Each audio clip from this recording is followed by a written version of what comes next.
the more we did, the better it got. It weren't like playing football on a Sunday where you think, oh, it's raining today, I ain't going to get up. This is just something new, totally to us. We were still young kids, we didn't have a clue what we were doing. The warehouse days, when it was like the illegal warehouse days, in my mind, they were the best, because they were to us what rave was all about. You just go in there, however you got in there, set the sound system up. It was rough and ready, and there was no, there was no girls all standing there posing. Everybody that went there, it was a rave, a proper rave, and some places didn't even have toilets. I can't remember where I went like that. People needed to express themselves, and that's where it happened, really. Like, it was a boiling pot, and people used to come from all around it as well to get involved with it. It was ahead of its time. When it was doing things like raves and that, when it was illegal, it was ahead of its time. That New Year's Eve one, that got finished. That was it. That was the end of Amnesia House. We had a phone call on this mobile phone. We had a big brick thing like that with a handle on it. Yeah, that'd take 2 years to pick it up. Well, that was when mobile phones first come out, and the police phoned up and just said, is that Amnesia House? I mean, we were a bit cautious at first, like, why would the police approach us? I'm from West Midlands Police. I've formed a group called the Acid Squad. We're Bell Green lads, like, how come they want to sort of try and do a bit of business with us? We want to try and work with yous, not against yous. So we thought, okay, let's go with it. We arranged to meet the police at a solicitor's. My brother Mick went there. They discussed what they were expecting us to do to become legal. Toilets, wash basins, security, not just our friends as security, they wanted a proper security company. Still at this time, we didn't really think that this was going to happen. The police were going to let it happen. We just thought it was a wind-up or something like that. Then we had a meeting at the Sky Blue Connection with the police, with the fire people, with our solicitor. That was it. We went to court and we were granted the first all-night rave licence in the UK. Planning it, we were like, God, how are we going to do this now? We had our logo, the Amnesia logo, the ghost logo. We done a proper flyer and we had all this bump on it. We used to get 30,000, 40,000 printed. We used to go all over the country, me, him and Floss, Jones, Eunice, and we'd go up to other raves, stand outside in the early hours of the morning, flyering, doing cars. We used to go to nightclubs before the raves. You had the Hacienda in Manchester, you had things in Bolton, things in Durham, Stoke-on-Trent. We'd travel up there, put all flyers on the windscreen of cars, and then we'd have a lad from Stoke-on-Trent with a box of flyers. When all the people come out of there, he would give the flyers out. Then we'd go to Manchester, put flyers on all the cars outside the Hacienda. We'd have someone from Manchester, give him a box of flyers, and he'd fly the event after. We used to still fly the illegal warehouse events and stuff like that, Blackburn, stuff like that, we'd still go to them illegal parties and we'd fly them. Like, obviously we were legal then, but we'd still want them people to come to us. And we'd go there raving, and when it finished, we'd stand there and give the flyers out ourselves, and just, yeah. That was like our first legal all-night rave, and we wanted to get it right.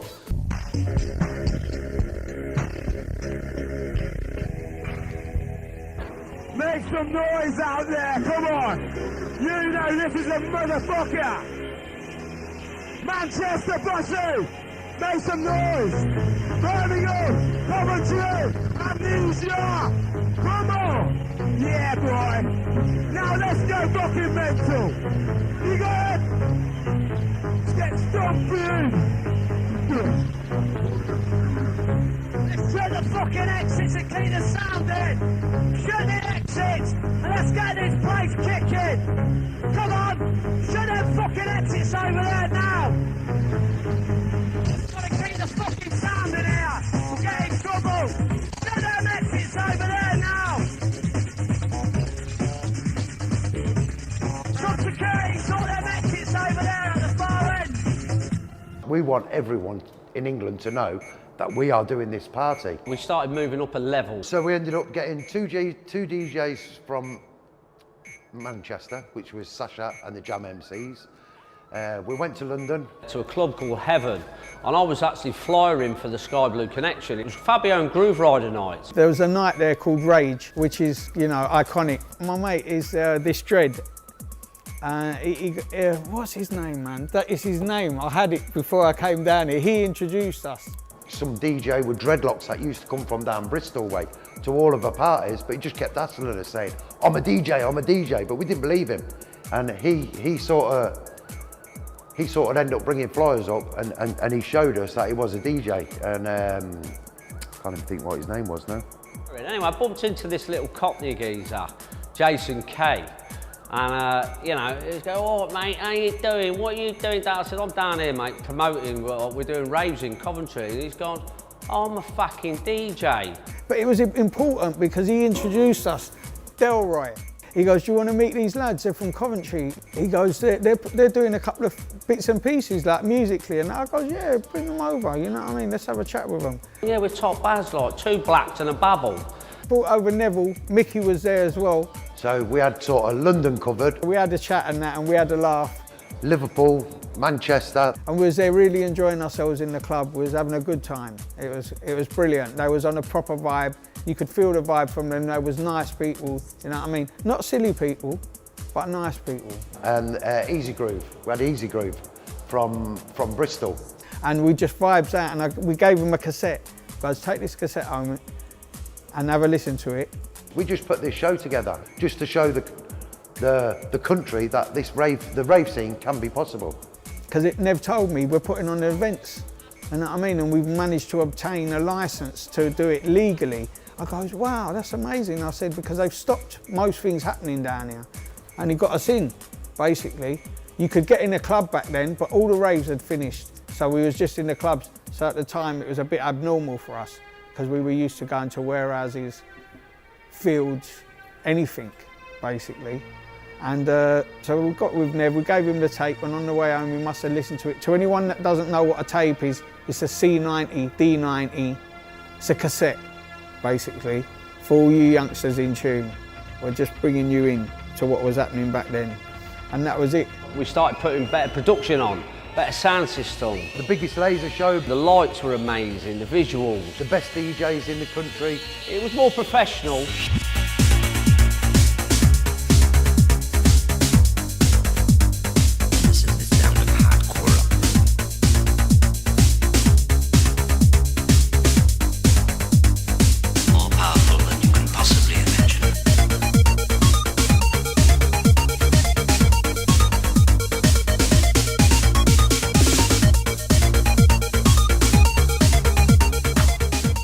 Their production was great.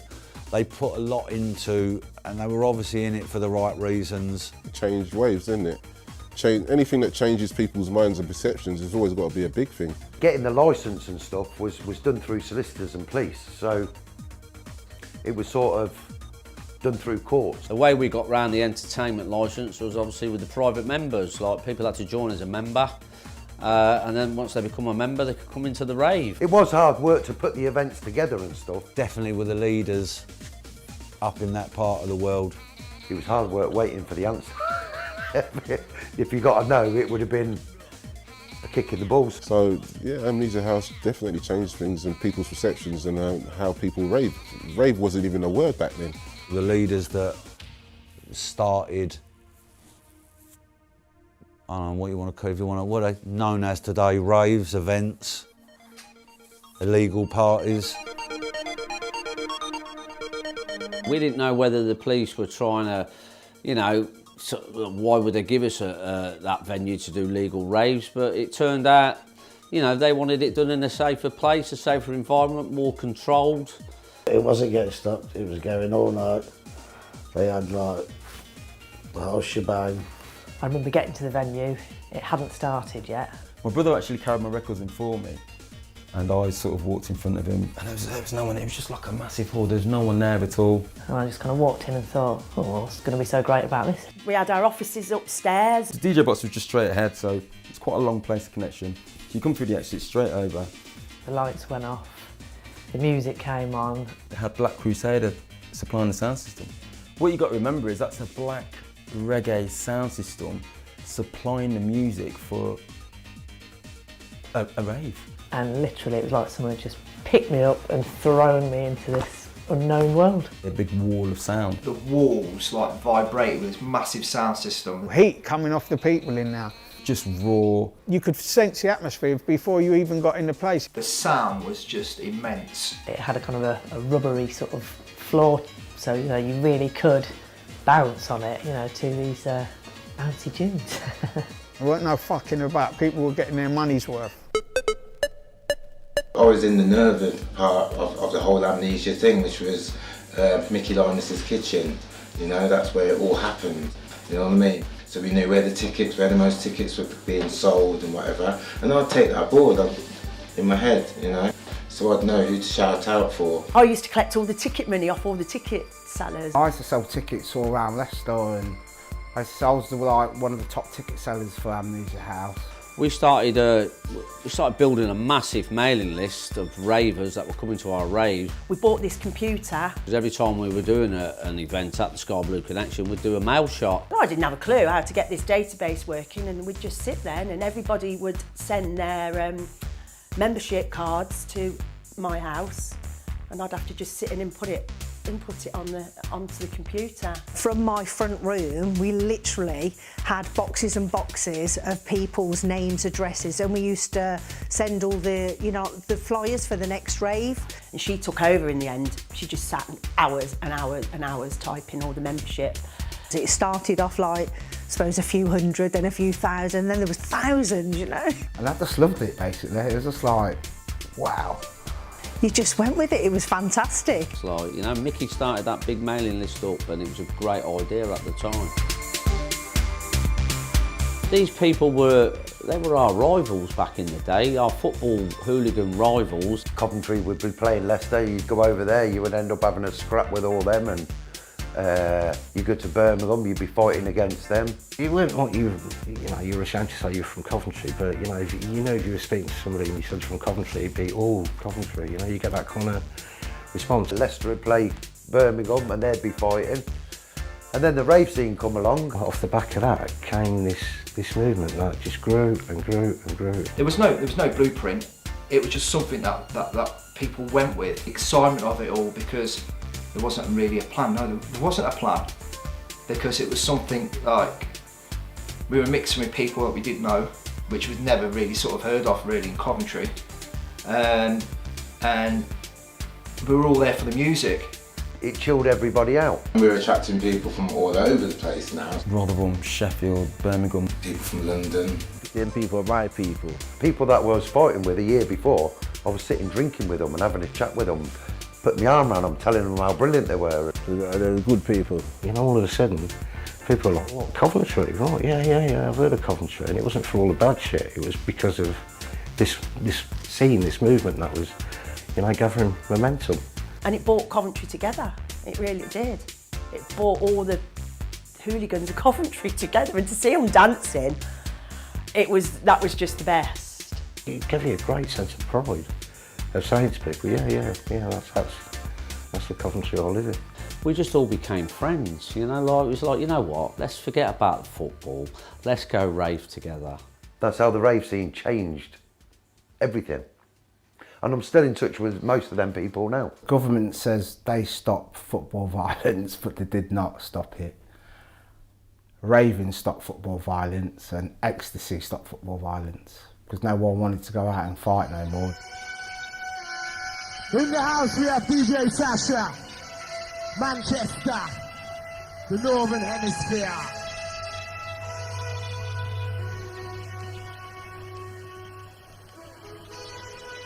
I'll always say probably Sasha was my favourite DJ.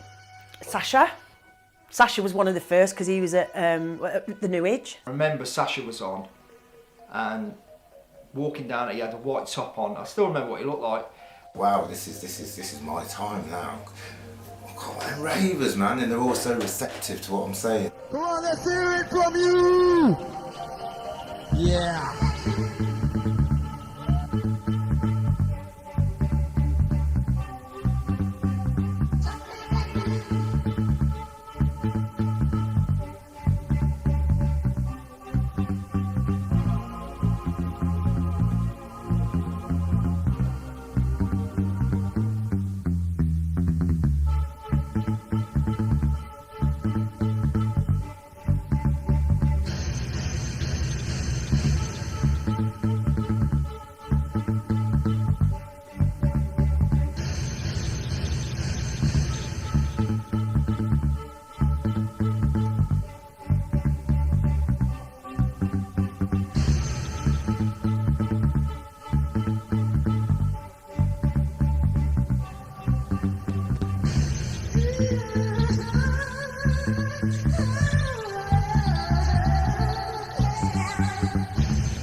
Connexion in the house. Used by the entrance. Move in, please.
I'd never seen anything like that before, and almost like every person in that building looking one way, looking towards the DJ. That's the first time, you know, you've got that hero worship. You know, you could say it's almost tribal. I think that's probably the start of the whole, you know, superstar DJ sort of moniker for all these DJs that were coming through the city at the time. Where the lads came from, you could just tell they weren't stupid, but they had a heart of honest. They were honest with us. And then we started booking the big DJs, you know, like, you know, Top Buzz. And that was where the foundation was built off of just pure honesty. We got them from London, we got Groove Rider. To be honest, I had no knowledge of Amnesia House before I went there. I didn't know people even knew who I was in Coventry, right? Because it was probably one of the first times, well, second or third time I've ever been up the M1. So, yeah, I probably met Mickey Linus and we just connected straight away. It turned out to be one of the most lovely people I've ever met in my life. Wow, we get an opportunity to see what's happening up north. The north thought they had it, the south thought they had it, and well, you know, and eventually the Midlands, that was the centre, because like, they'd all come down there, like, you know, like. People could say what they felt, you know what I mean? Straight out. And that was what was nice about it. That's where we have an affiliation with Coventry and the lads. I understood where they're coming from, because I'm brought up in the same situation as these guys. The media were called ghettos, it's stuff like that, hard, you know, people are struggling in that. I come from that. People like Sasha, Full Effects, Fabio, Groove Rider, Carcots, you had all of them there. They're big stars, international stars now. At the time, they were just breaking through themselves. He was the man who brought us up north. Up here, people gave you the time of day and they gave you respect and looked after you. When you came up here, they looked after you like you was one of their own. When they come to the Midlands, we gave them the platform for the Midlands. We were only 21, 22 at the time. And we were just doing something what we loved and what we believed in. And when it's kicking off here and it's having it and people are saying, how did they get that licence? Like you said, them guys who maybe not have, you know, had that much when they was growing up. You know what I mean? How did they get out there ahead of everyone else and obtain a licence? We just loved it. Eat, sleep, rave, repeat, that was it. The fact is, it was so important and instrumental in dance music, massively. Every DJ from the north to the south has come to the Midlands, you know what I mean? But not every DJ from the south has gone to the north and all that, do you know what I mean? They're a beacon for like the bridge in between the whole country coming all the way down to the south. It weren't about us earning money, it was about us enjoying ourselves. We probably spent too much on them, sort of thing, to put these good events. But everyone wanted a DJ for Amnesia.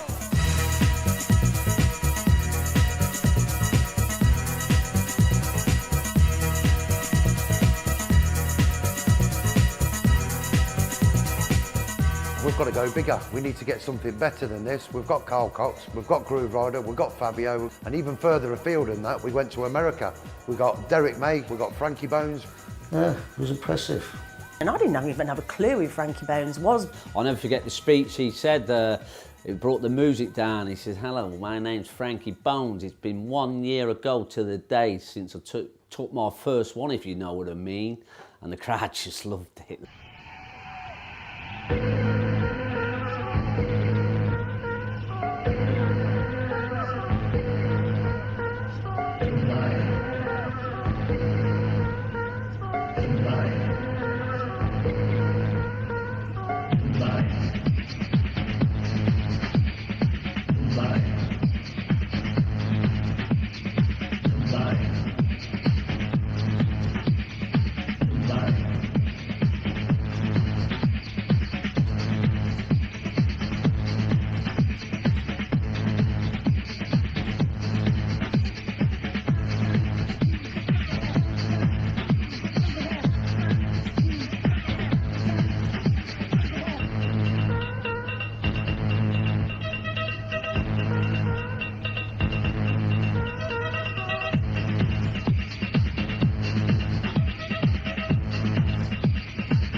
Let's do it.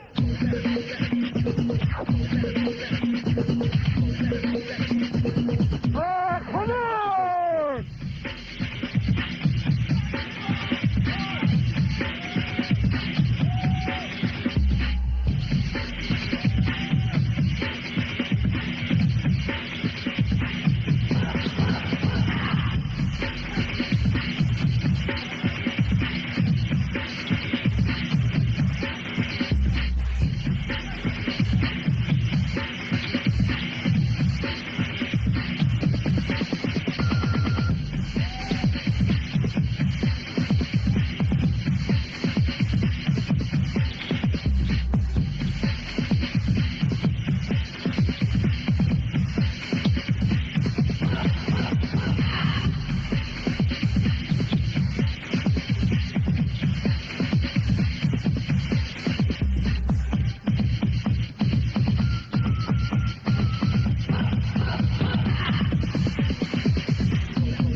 US artists used to come here because people weren't playing their music in the US.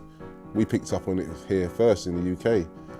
And that's why dance music is just shaped the way it is today, because of what we were doing in the UK. They were heroes of the scene. You know, we were playing their records, you know. When Derek played music, you could really see that he felt the music. Derek May, that's it. Absolutely brilliant DJ. How kind of much of an impact he was going to have on kind of the way my music taste went. I wasn't like, oh, Derek May's coming in, but...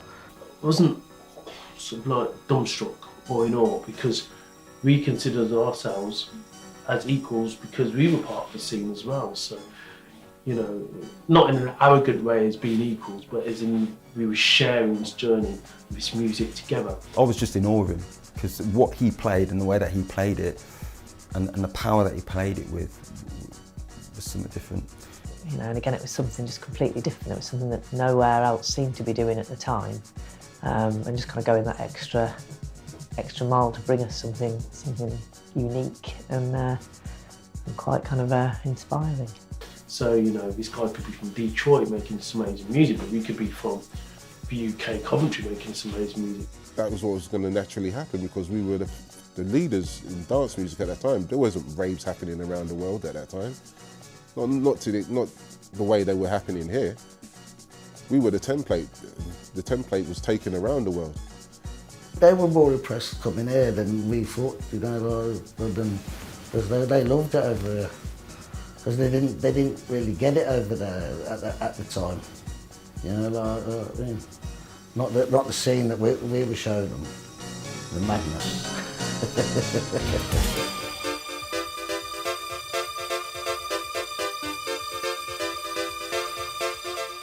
The love of it, and George used to buzz off people. I think we were just too young to understand what, as I've already said, what we had. It was all based around Man Paris.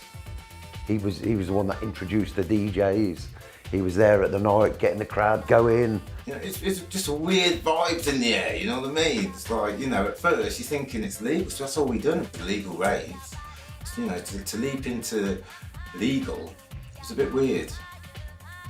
It took a while for it to adjust in your head that we're allowed to do this, but we're not allowed to do whatever, you know, the bits on the sideline.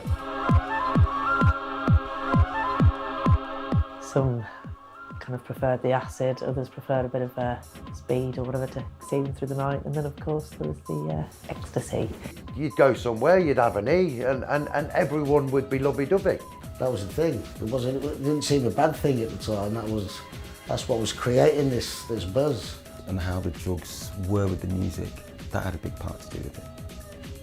Had a real big part to do with it. The whole place was on ecstasy, you know, that's what it was about. And everyone was off the reds at that time.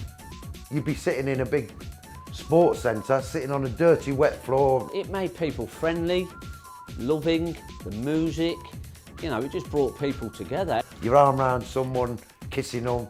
All under one roof, you know, Amnesia House, we used to say, our house is your house. Not literally, but just having a little peck saying, oh, you're brilliant. Man, remember years ago when we used to fight against each other? Look at us now.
Yeah, party people in the place, check this out, right?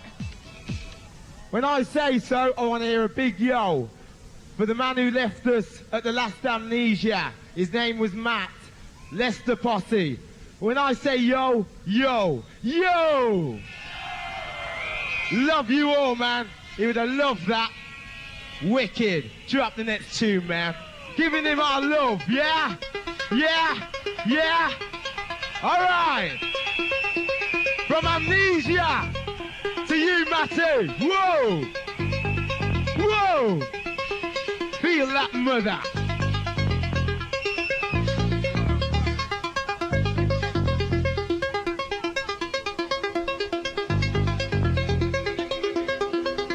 Last one from DJ Suggs. Respect due to your boss. We love it, don't we? Remember this, number 89. Come on, y'all. Man Paris in effect. feeling.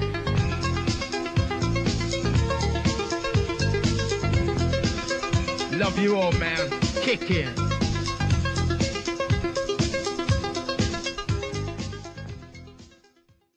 It weren't supposed to happen at Amnesia death.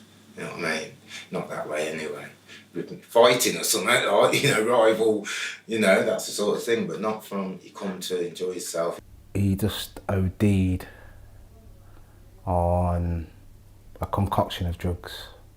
You know, when you associate rave with love, peace, happiness, unity, you know, and then that happens, it's not good. They stopped us at the Sky Blue Connection then. After the death of Matty, Amnesia House held 2 fundraising events to help pay for his funeral. And with his parents, had a memorial bench put outside the Sky Blue Connection. His friends made the iconic dance record classic, Out There, by Friends of Matthew, and keeps his spirit alive and never forgotten. After the death of Matty, myself and Mickey Linus went to visit his parents and they showed us his bedroom. It was a shrine to Amnesia House and myself, Man Paris.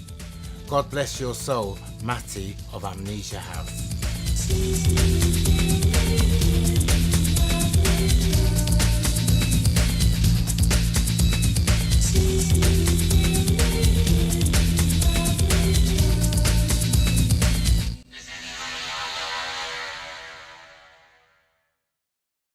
It's honour to play for them, that's all I can say. Because they looked after us and we would be where we are now without them. Because we got the link up here through Neville. I remember they always treated me differently, you know, like that anywhere else in the UK, not even in London I was getting that sort of treatment. I didn't, but I never knew why. Do you understand what I'm saying? I was thought, oh, I'm only playing music. The best set was probably when Groove Rider turned up with Cool and Deadly, an MC from London, and they just bounced off each other. And it was Groove Rider, Cool and Deadly, and Hardcore General. I've never heard anything like it. How they chop and change with each other in between beats, and there was many of us that could recite some of the lyrics from that. I just remember standing there and just tingling and amazing, just amazing. And Bam the music is his passion. I think he'll love that till the day he dies. He can hear a ping and he knows what track it is. But beats were beats, noises were noises, and heavy, real heavy music. Best DJ, Groove Rider. If we could go back to them days and take my kids with me and see it how it really was back then, I would love to. Watch their dad create this thing that we didn't even realise what we had. How you feeling?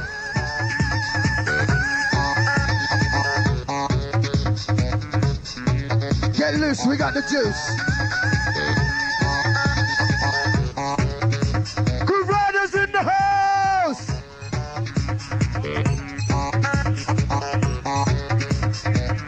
Yeah, can we have a PA man up here, please? PA man.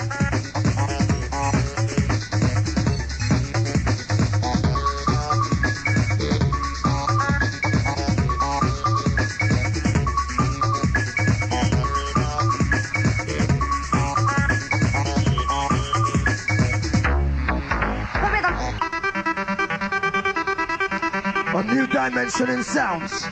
Many men come to say they're the best, but no one gets to test the one and only.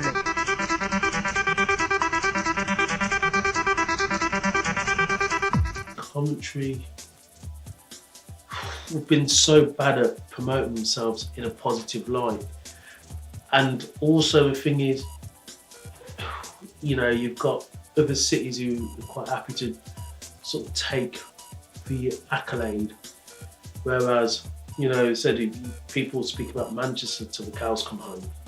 They speak about London, you know, as if these were the only cities where dance music existed. But it didn't, and Coventry was one of the big players. And, you know, from having the first, as I said, licensed event with Connection, which is basically a rave, you know, and also having one of the first, well, the first 24-hour licensed club. Amnesia inspired a lot of organisations, some that are still going today. And I think that's what inspired the investors, or whatever you call them, the owners of the Eclipse.